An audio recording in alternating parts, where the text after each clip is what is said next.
Hello everyone, কেমন আছো তোমরা সবাই? আজ আমি তোমাদের 2 টুকরো চিকেন দিয়ে চিকেন টিক্কার রেসিপি করে দেখাবো।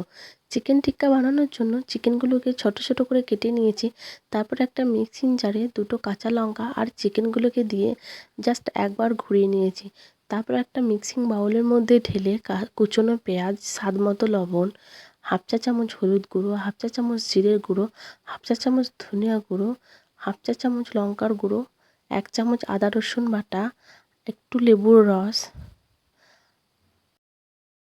মিট মশলা আর খানিক সয়া সস দিয়ে হাতের সাহায্যে খুব ভালো করে আমি এগুলোকে চটকে মেখে নেব। তারপর দিয়ে দিলাম 2 চামচ কর্নফ্লাওয়ার, 2 চামচ বেসন। আবারও খুব ভালো করে হাতের সাহায্যে আমি এগুলোকে মেখে নেব। তারপর একটা কড়াই গরম হতে দিয়েছি, তাতে পরিমাণ মতো তেল দিয়ে দেব। আর এদিকে চিকেনটাকে আমি হাতের সাহায্যে টিক্কার শেপ দিয়ে নিচ্ছি।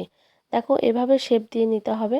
তারপর তেলটা গরম হয়ে গেলে আমি সবগুলোকে এভাবে একটা একটা করে দিয়ে উল্টে পাল্টে লাল লাল করে ভেজে নেব।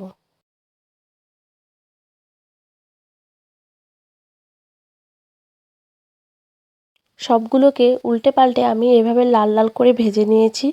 আমার লাল লাল করে ভাজা হয়ে গেছে। এরপর আমি এগুলোকে তুলে নেব। সবগুলো এভাবেই আমি ভেজে তুলে নেব।